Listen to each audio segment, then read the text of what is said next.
കൊള്ളാം.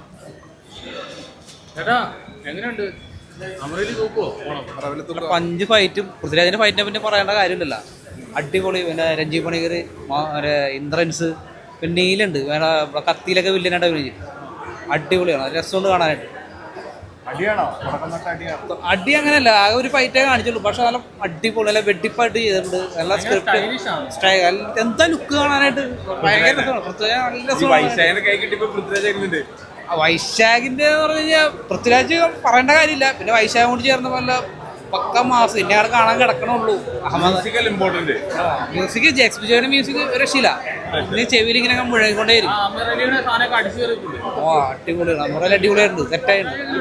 പൃഥ്വിരാജിന്റെ കാര്യം പറയേണ്ട ആവശ്യമില്ല. സ്ക്രിപ്റ്റും ഡയറക്ഷനും വൈശാഖ് ഇതെല്ലാവരും അടിപൊളിയാണ്. സ്റ്റോറി ഉണ്ട് കേട്ടോ. പിന്നെ കൊള്ളാം കൊള്ളാം, അടിപൊളിയാണ്. നമ്മള് അടിപ്പടമാണ്. പിന്നെ അടിപ്പടമാണ്, കഥയുണ്ട്, നല്ല കഥയുണ്ട്, ഇമോഷണലുണ്ട്. ഇതുവരെ കഴിഞ്ഞ ഇടയ്ക്ക് വന്നതിലൊക്കെ ആ ഒരു സ്ക്രിപ്റ്റിന്റെ ഒരു ഇതുണ്ടായിരുന്നു. പക്ഷെ ഇപ്പം സ്ക്രിപ്റ്റ് അടിപൊളിയാണ്. ജിനുവിയൊക്കെ ഒരു രക്ഷയില്ല. സെക്കൻഡ് പാർട്ട് സൂപ്പറാണ്.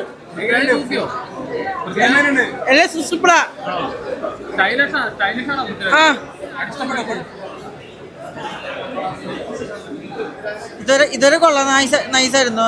പൃഥ്വിരാജിന്റെ ഇൻട്രോയും ഫൈറ്റ് കിട്ടും. ഇതുവരെ വിചാരിച്ച പോലെ മുന്നോട്ട് കൊണ്ടുപോയി. നല്ല പടം, നല്ലൊരു പീസോടെ സിനിമ കൊണ്ടുപോയി. ഒരു ലാഗ് അടിച്ചില്ല. ബാക്കി സെക്കൻഡ് ഹാഫ് കണ്ടു പറയാം. കിട്ടുമായിരുന്നു. ജെയ്സ് ബിജോനെ ബിജിഎം ഇടയ്ക്കിടയ്ക്ക് മ്യൂസിക് കാണിക്കുമ്പോൾ ഭയങ്കരമായിട്ട് നല്ലൊരു ഇമ്പാക്റ്റ് ഇടുന്നുണ്ട്. ഇന്റർവ്യൂ എടുക്കുമ്പോൾ കൂടുതൽ ഇമ്പാക്റ്റ് നൽകുന്നുണ്ട്. ഇൻട്രഡക്ഷൻ ആ ഒരു വലിയൊരു കഥയുടെ ഒരു ചെറിയൊരു ഭാഗം എന്നുള്ള രീതിയിലാണ്. പിന്നെ പൃഥ്വിരാജ് ഈ ഒരു നമുക്കറിയാം ഒരു ഗോൾഡ് സ്മഗ്ലിംഗ് അതൊക്കെ റിലേറ്റഡ് ആയിട്ടുള്ള മൂവിയാണ്. അപ്പോൾ അതിൻ്റെ ആ ഒരു സ്റ്റാർട്ടിങ്ങും അതിൻ്റെ ഒരു ബാക്ക്ഗ്രൗണ്ട് സ്റ്റോറി എന്നുള്ള ഒരു ബിൽഡപ്പ് പോലെയാണ് വന്നിരിക്കുന്നത്. സെക്കൻഡ് ഹാഫിലേക്ക് കൂടുതൽ സംഭവങ്ങൾ ഉണ്ടാകുന്നത്. ഗംഭീര ഇൻട്രോയിലെ ആക്ഷനൊക്കെ ഗംഭീരമായിരുന്നു. പിന്നെ ട്രെയിലറിലൊക്കെ കണ്ട പോലെ ആ ഒരു ലുക്കും സംഭവങ്ങളൊക്കെ തിയേറ്ററിൽ കാണാൻ നല്ല രസമുണ്ട്. അതുപോലെ ജേക്സിൻ്റെ ആ ഒരു ബാക്ക്ഗ്രൗണ്ട് മ്യൂസിക്കൊക്കെ വർക്കായിട്ടുണ്ട്. ഒരു കൊമേഴ്ഷ്യൽ ആക്ഷൻ പടത്തിന് വേണ്ട ലെവലിലേക്ക് വന്നിട്ടുണ്ട് പടം. വൈശാഖിന്റെ മ്യൂസിക് അല്ലേ, അപ്പൊ അതുകൊണ്ട് അതന്നെ ആക്ഷൻ രംഗങ്ങളിലൊക്കെ ഗംഭീരമായ എലിവേഷൻ തന്നെയാണ് പൃഥ്വിരാജിന് കൊടുത്തിട്ടുള്ളത്. പക്ഷെ മെയിനായിട്ട് ആ കഥയിലേക്ക് കയറുന്നതേ ഉള്ളൂ.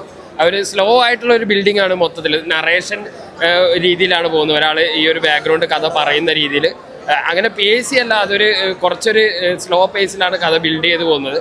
പക്ഷെ അത് ഇതുവരെ കാണിച്ച രീതിയിൽ അദ്ദേഹത്തിൻ്റെ ലുക്സും പരിപാടിയൊക്കെയാണ്. പൃഥ്വിരാജിന് ഇതുവരെ കാണാത്തൊരു പ്രത്യേക ഗ്ലാമറിലാണ് ഈ സിനിമക്കകത്ത്. അടുത്ത കാലത്ത് കണ്ടതിൽ ഏറ്റവും സുന്ദരനായ പൃഥ്വിരാജിനാണ് ഈ സിനിമയിൽ കാണാൻ വേണ്ടി പറ്റിയത്.